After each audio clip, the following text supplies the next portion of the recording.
The AIs had kind of colluded and created a messaging board where they could talk to each other to build on each other's work. What that looks like, I don't know. OpenAI shut it down. And then apparently they found a way to build it back.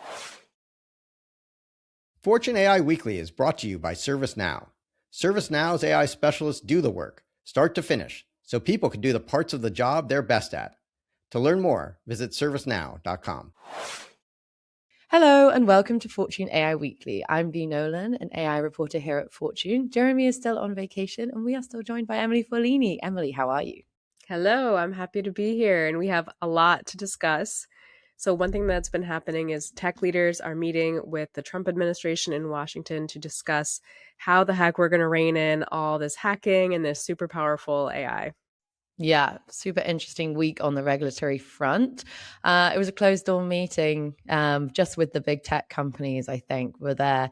Interesting. We didn't get to see the framework, which I think was quite disappointing to a lot of people. What did you make of that? Yeah, so the decision out of the White House to not publish the safety framework and just to back up, like, what is it? So it's basically a process for tech companies to submit their models to the government prior to public release. So the government can check that they're safe and they're not going to have major national security issues. And so they're not going to publish that process and that framework, which I think people were really disappointed to hear that, because I think there's generalized anxiety about what these AIs are doing. Every day there's a new hack, which I'm sure we'll talk about in a second.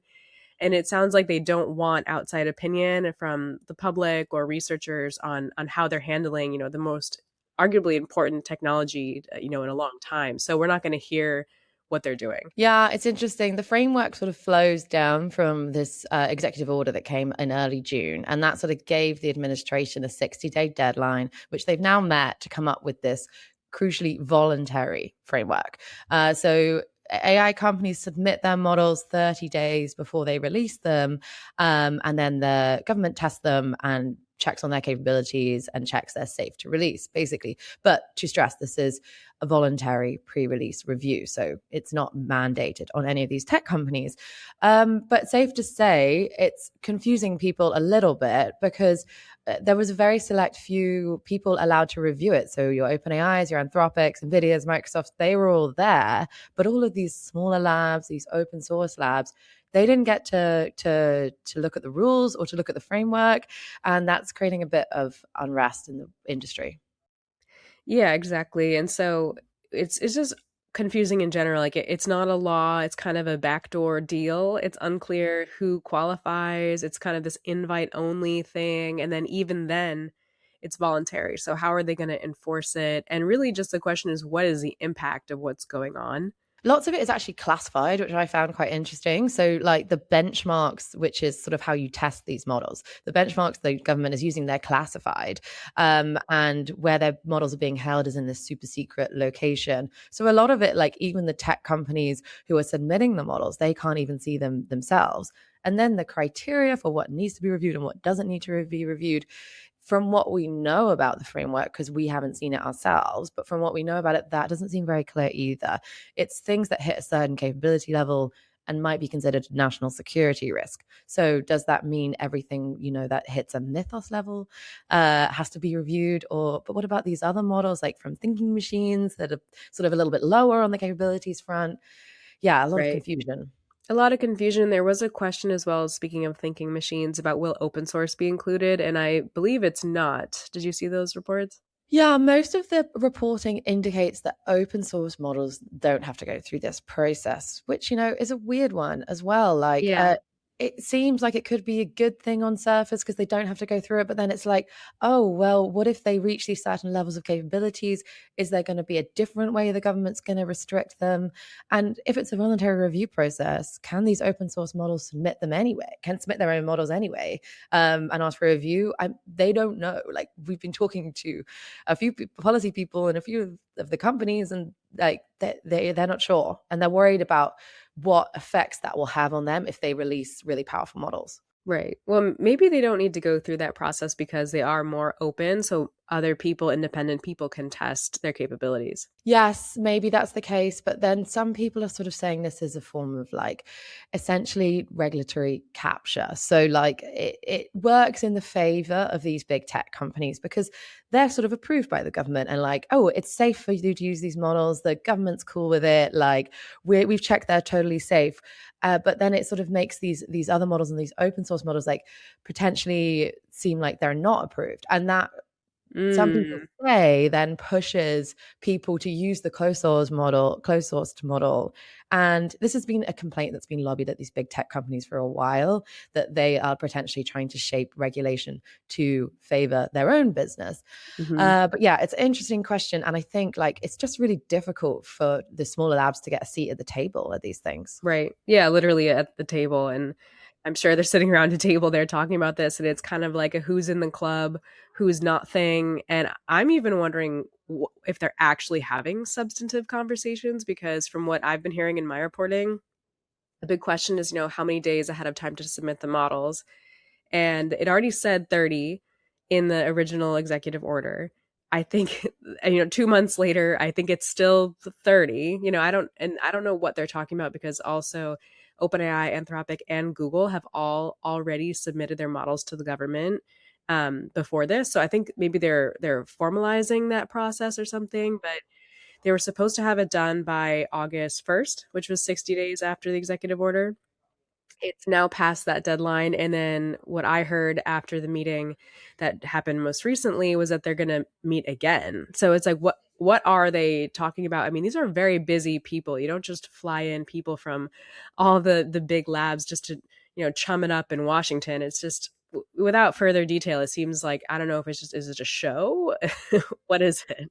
It's the same problem that they've been reckoning with this whole time, right? The government does not want to be seen to be enforcing a licensing regime or heavily regulating these models. So they're trying to walk this line where they say, it's voluntary, it's optional, but it Yeah. just creates a lot of confusion. And I don't know, I've spoken to some policy people and they're like, I don't understand why we can't review even parts of this framework. So, okay, maybe we can't look at the benchmarks. Okay, maybe we can't look at the reasons why these models are a national security risk. Maybe that does need to be classified.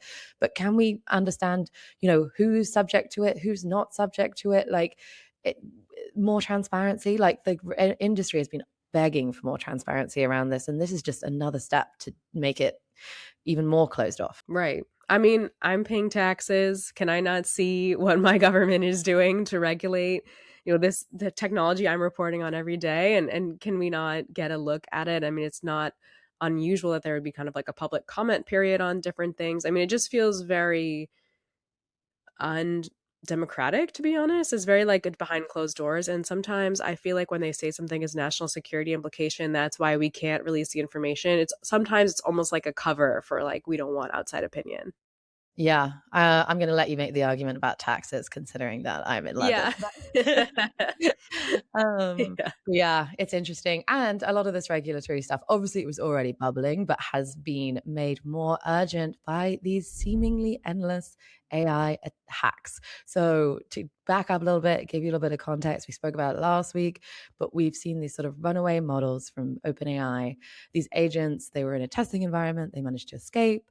And then they ended up hacking another company. We found out last week it was more than one company, it was more than one model. And we found out a little bit more this week, right?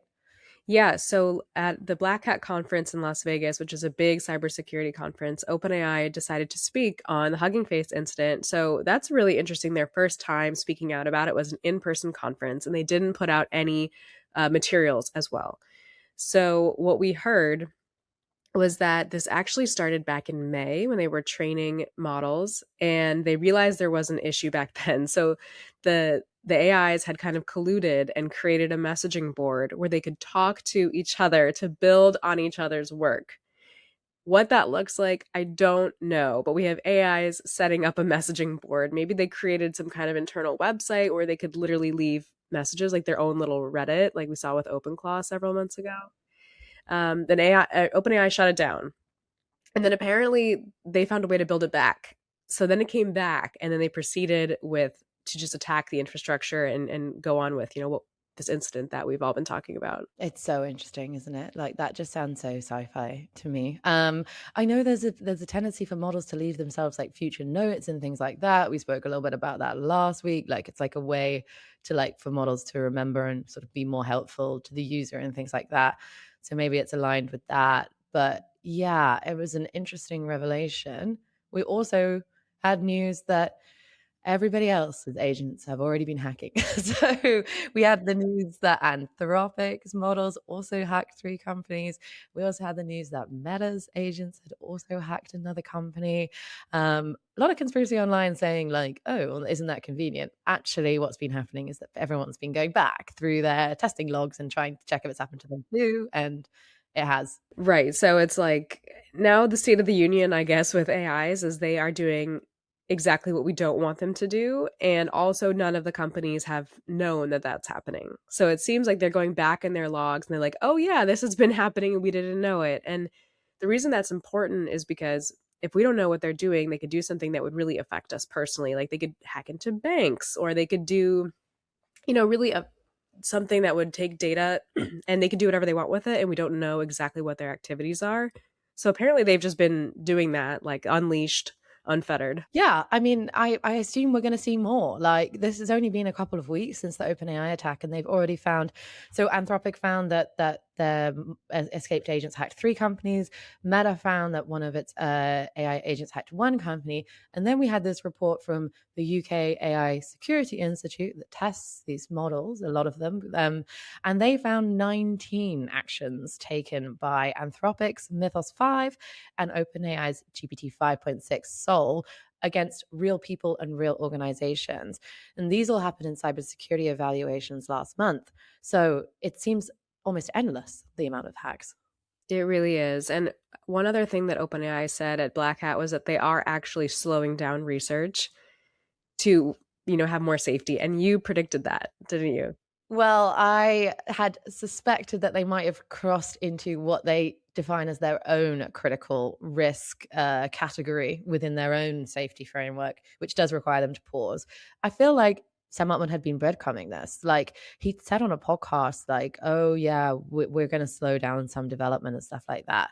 But whether or not this is like a coordinated pause and like there's any kind of rules around it, or we're going to see more safeguards, still a bit of a question mark. That's why it's disappointing, I think, that the government is continuing on that secretive path that it feels like. It's like, maybe the government would be the body to come in and expose more and bring people in more. But instead, they are continuing to do things in a way that leaves a lot of questions and leaves the public and the world hanging. Oh, totally. I know a lot of the safety researchers I speak to would love to hear more about this and some more clarity and like what is going on inside the labs to make sure that this development is happening safely. In other big news this week, huge DeepMind reshuffle, right? Did you see a little bit of this? I did. And isn't DeepMind based in London? Yeah, DeepMind's based in London. I love it when things happen in my city. They rarely do. So yeah, it was interesting. Demis Hassabis, who's the DeepMind co-founder, also a Londoner, he has been running DeepMind, which is Google's AI arm, for a long time. And he's giving up his formal CEO title to become chair and also chief scientist of Alphabet. This is kind of him stepping back from day-to-day operation duties. He's going a bit more big picture. He's also going to spend more time at his lab called Isomorphic Labs, which is a drug discovery lab that's sort of a part of Google, but he founded that. That's a big passion project of his. So yeah, I mean, it's a big change. It's like one of the biggest changes in Google AI leadership that we've ever seen. Okay, do you think he got pushed out or not? No. I think he's very, he's been very involved with the company for a very long time. He's very well respected. I do think that I've been talking to some people inside Google, and they've not had the easiest year. Like, there's been several issues. There's been a lot of controversy over these deals with the Pentagon, over defense deals. And a lot of employees were not happy with the way that Google went about that deal and the amount of leeway they gave the government to use their technology for things like autonomous weapons and potentially mass surveillance. There's been huge uproar over that, including the start of a union battle in London. They're trying to unionize to have more control over that. Apparently morale is pretty low, and I did have some people say to me that I am not that surprised. Like, he's been sort of absent for a little bit. There was a lot more respect for Sergey Brin, who is a co-founder of Google, who's sort of come back in to help with the AI efforts. They say he's more involved than Demis these days. So it's interesting. It's interesting times at Google. I think it's safe to say they're not having the easiest time. Right. That sounds to me a little bit like he did get pushed out. Maybe it was his own choice. Like, he's been very invested in these in the science side of AI for a very long time. He founded isomorphic labs and things like that. What I would say, rather than Demis getting pushed out, I would say this represents sort of an attempt to bring DeepMind into Google proper, more so. So like merging these, they're quite separated, because Demis was the CEO of Google DeepMind and then Sundar Pichai is the CEO of Google. So there was sort of this firewall between Google DeepMind and Google.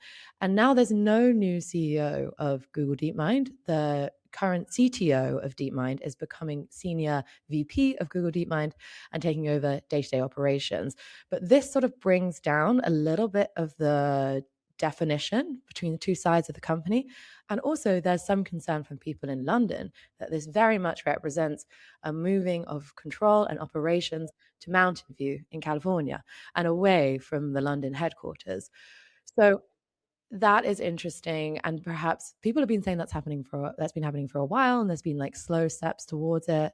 But they lost the scale of the people they lost in this reshuffle was crazy. I mean, they also lost Jeff Dean, who's this really long-term chief scientist, and he's such a central figure to Google's AI story. And he's leaving to start a new company. They recently lost John Jumper as well, who was very significant in Google. He went to Anthropic. They also lost Noam Shazia. He went to OpenAI. He was the Gemini lead. Like, it's been a steady flow of exits this year. Wow. You're so knowledgeable on this. We have the right person. Yeah. It's just, to me, it has always seemed like Google and DeepMind are almost like separate companies. So maybe with the research push and the pressure from OpenAI and just the rest of the industry, maybe they want to feel like the brains of the company. I mean, it's literally called DeepMind. It feels like it's Google's research lab. It's the brains. Maybe they want, the perception of that to be more embedded in the main company and compete back in Silicon Valley. It's like the dot-com bubble restarting. Yeah, maybe. I mean, DeepMind obviously started as its own company that Demis founded, and it was based in London, and then it was acquired by Google. So it was an acquisition. Maybe they're trying to, consolidate all that back together, especially with where they are in the AI race. In their parting notes, Sundar and Demis both made reference to, we're in a really good place in the AI race. We have a lot going for us. And in some ways that's true. Like, they have this deep vertical integration in all of their Google products and things like that. It gives them a huge advantage. So just because they're lagging a little bit on model development, and their models are behind OpenAI and Anthropic, like, there's no getting around that. Just because they are lagging on that doesn't mean they're necessarily in a terrible place in the AI race. They have a lot of other stuff going for them. Maybe there's a way back. Yeah, I guess we'll have to see. Right. So what does this mean for AI in Europe and Europe's AI kind of toehold in the industry? It's a great question. I don't think I have the answer to that. Like, Ivan, our European editorial director, said that to me this morning. He was like, saw that Demis is out. What does that mean? Does it mean we're losing a lot of this talent from London? Or does it mean that there'll be sort of other projects popping up instead?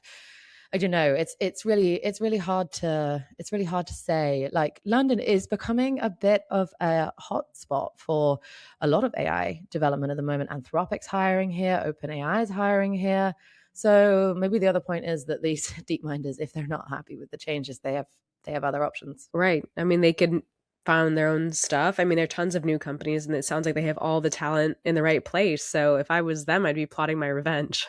Now we're moving on to a section called Brain Food. If you've been following along with the podcast, you'll know this is a section where we talk about something that caught our eye this week.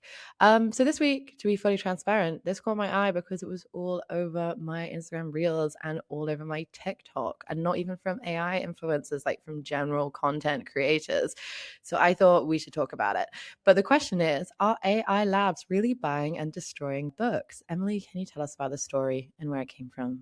Yes, so we do know that Anthropic had a lawsuit for doing this, and recently there have been murmurs across the globe of independent bookstores that are getting huge orders of books, and they're rare books, not necessarily in the sense that it's, like an original Gutenberg Bible type of thing, but just kind of like there's only one copy of this certain traveler's guide for a unique place on the globe. It's just like rare in that sense that there's not a high quantity. And I guess they're getting these huge out of nowhere orders. And the suspicion is that AI companies are buying up these books to get unique training data.